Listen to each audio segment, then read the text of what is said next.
Abakunzi bacu aho muri hose turabashuje, abari mu majyepfo, mu majyaruguru, iburasirazuba, iburengerazuba ndetse n'umujyi wa Kigali, abari muri East Africa, i Burundi, Uganda, Tanzania ndetse na DRC, abari muri United States of America, abari i Burayi, twizere ko bumeze neza cyane.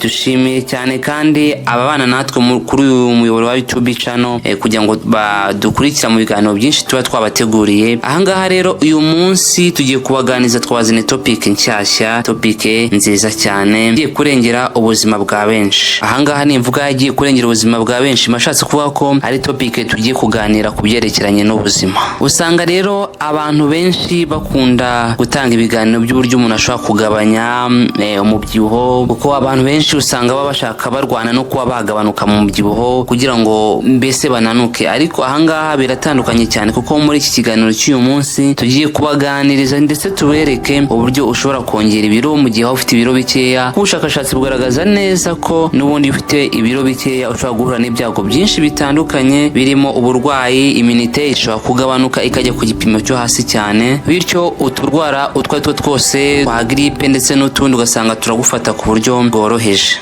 Kandi mu gihe ufite ibiro bike cyane ku buryo bukabije, ushobora kugira amagufa yoroshye, ushobora kwibasirwa cyane n'indwara zandura, ibibazo by'imisemburo, ushobora kugira ibibazo byo kutabyara kubera ko imisemburo yawe nayo ituma ubasha kuba wabyara iba yagiye ku gipimo cyo hasi. Niyo mpamvu rero muri session y'uyu munsi tugiye kuganira ku bintu bitandatu ushobora kuzakora kugira ngo wongere ibiro byawe bijye ku gipimo gikwiye kandi ubyibuhe hose kandi ugire umubiri wumutse, atari kwa kundi ushobora kubyibuha igice kimwe ukazana bya binure bibi, bya binure biza, urugero bya bindi bifata ku nda cyangwa se bya bindi bifata ku matama, ugasanga umuntu afite amatama ameze nk'ujunditse ibintu runaka cyangwa se afite inda nini hariho ibinure byinshi. Ahangaha rero ikintu ushobora gukora cya mbere kugira ngo wongere bino biro ni uko ugomba kurya kenshi. Ugomba kurya inshuro nyinshi zishoboka.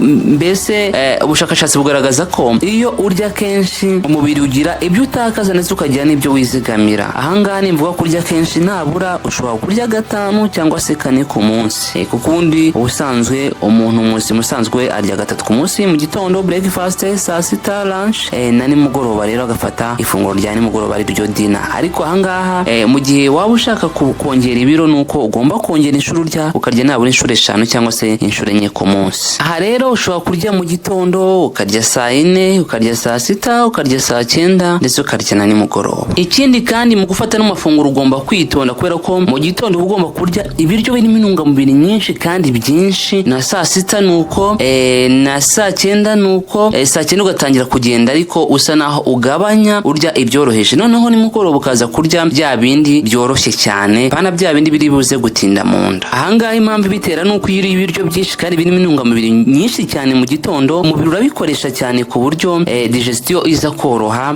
ndetse ikagenda neza. Ariko birabujijwe kubirya mu gihe cya nijoro ugomba kurya ibiryo byoroshye ku buryo digestion nabwo itaza kugorana cyane. Kandi ubushakashatsi bwerekana ko iyo digestion ikorwa neza n'umubiri ukabucaringa cyangwa se ukurure intungamubiri zose ku gipimo cyo hejuru nk'uko zikenewe n'umubiri wacu. Ibi kandi uzabirebe, uzasanga n'ubundi abantu bagira ibiro bike cyane ari ba bantu b'inyanda badakunda kurya, cyangwa se ugasanga ni ba bantu biruka mu kazi cyane, ugasanga yibuka kurya too late, kandi mu by'ukuri wenda ari ka kazi gakoresha ubwonko cyane, ari ka kazi gasaba gukoresha imbaraga nyinshi. Ikindi ugomba gukora kiza ku mwanya wa kabiri ni ukurya ibiryo birimo intungamubiri, ariko ahangaha ukibanda ku biryo birimo intungamubiri ko ziri naturel. Aho impamvu ugomba gukoresha bya bindi birimo intungamubiri ziri naturel ni uko bya bindi byo mu nganda biba bishobora kongera ibyago byinshi by'uko wazana bya binure bibi, bya bindi biza bigafata ku nda cyangwa se bya bindi biza bikaba ari bad cholesterol cyangwa se ya mafuta mabi umubiri udakeneye. Ahangaha ni urugero, aho kugira ngo urye za mayoneze nyinshi ushobora kurya nk'amagi, aho kugira ngo kandi none urye za mayoneze nyinshi ushobora kurya avoka. Ikindi kandi wenda aho kugira ngo unywe amafanta ushobora kuyasimbuza wenda n'urugero amata, cyangwa se ugakoresha amajuice ari naturel, amajuice y'imbuto, kuko iyo ukoresheje wenda tubare nk'amafanta cyangwa se nk'amajuice ari yo mu nganda, usanga haba harimo isukari nyinshi n'ubundi zizaguteza bya byago byo kuba cholesterol mbi, bya binure bibi cyane byakwiyongera mu mubiri wawe. Ahangaha rero jya uharanira ko buri gihe ku mafunguro yawe ufata bya bintu byiza bikungahaye ku ntungamubiri ariko biri naturel, aho kugira ngo wihate wihate za mayoneze n'amafiriti. Ahangaha gerageza wihate ibintu bikungahaye ku ntungamubiri z'inatirere. Ikindi ushobora kurya ibiryo birimo amaproteine menshi cyane. Ahangaha ushobora kurya inyama z'amafi aho kugira ngo urye inyama zitukura. Ahangaha ushobora kurya amagi atogosheje aho kugira ngo urye umureti. Aha ushobora kurya isambaza, indagara n'ibindi byinshi bitandukanye. Ushobora kurya ibishyimbo, ushobora kurya ndetse n'ubunyobwa kuko usanga biba bikungahaye kuri proteine nyinshi umubiri ukeneye uzagufasha mu gukora imikaya kandi ku buryo bwiza,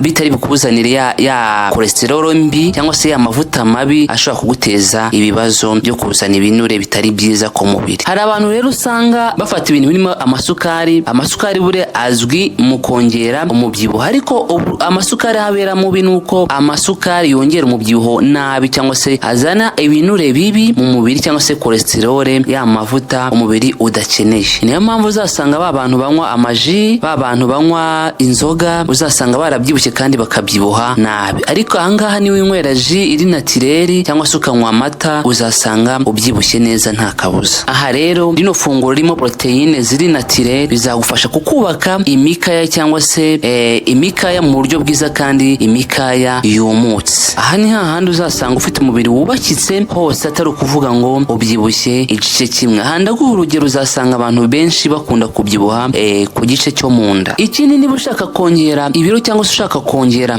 taye yawe, ufite taye ubona itagushimishije, nuko ku mafunguro yawe buri munsi ugomba kugira kandi kantu wongeraho. Urugero, ushobora kujya kurya ukaba ufite amata hafi aho, ushobora kujya kurya ukongeraho akavoka, ushobora kujya kurya ukongeraho umuneke. Twa tuntu rero ugenda wongeraho twa hato na hato nitwo dutuma nanone umubiri wawe uzagenda wubakika, ukagenda wiyubaka ku buryo bwiza. Ikindi wenda nk'urugero, ushobora kujya kurya umugati kwa kundi ufata ka breakfast ugashyiraho avoka aho gushyiraho za mayoneze cyangwa se za blebo. Ushobora gufata ibiryo byawe ugashyiraho avoka aho gushyiraho mayoneze. Ushobora kongeraho ka fromage. Urwo ni urugero. Utwo tuntu twa addition cyangwa se utwo tuntu ugenda wongeraho gahoro na horo ku bintu urya cyangwa ku mafunguro ufata, bizatuma mu by'ukuri umubiri wawe wubakika ku buryo kandi bwihuse kandi bwizewe neza ko utashobora kuzana bya binure bidakenewe. Ahangaha rero ikindi kintu cya gatanu ni ugukora siporo. Abantu benshi bazi ko gukora siporo umuntu ayikora ashaka kugabanya wenda umubyibuho, akabumva afite umubyibuho ukabije, ariko kuvuga ngo reka nkore siporo kugira ngo ngabanye umubyibuho, oya. Ahangaha rwose no ku muntu ushaka kongera ibiro nawe azakora siporo, kubera ko siporo ni kimwe mu bintu bituma apeti ishobora kuzamuka, bigatuma niba waryaga amafunguro makeya ushobora gufata amafunguro ari ku gipimo cyo hejuru, bityo umubiri ukajya ubona ibyo ubika ndetse n'ibyo ushobora gukoresha. Gusa icyiza ahangaha nushaka gukora siporo uzite kuri za siporo zubaka umubiri cyangwa se za siporo zubaka imikaya. Ahangaha ni za pompage, za abdomino,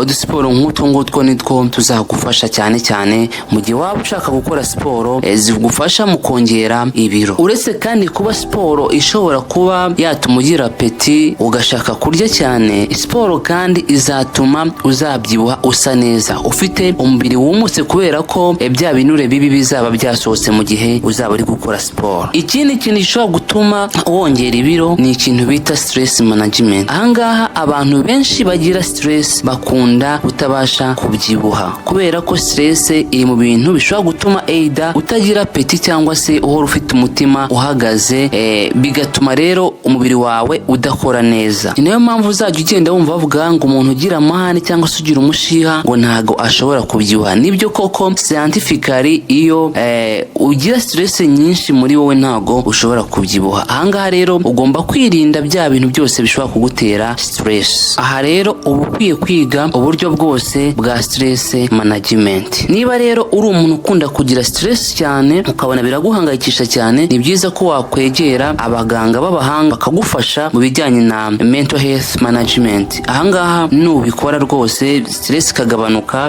ukongera no kurya rwose nta kabuza ibiro byawe biziyongera. Abakunzi ba Jungle Time Show, ni ibyo rero twari twabateguriye ibintu bitandatu ushobora gukora kugira ngo ibiro byawe byiyongere mu gihe wumva ushaka kongera ibiro, mu gihe wumva ko ibiro byawe byagabanutse kandi wumva ushaka ko byakwiyongera. Rero niba uri mushya kuri uyu muyoboro ushaka gukanda subscribe kugira ngo uzajye ubana natwe uko ibiganiro tubategurira byo nakagaruka. Ciao ciao.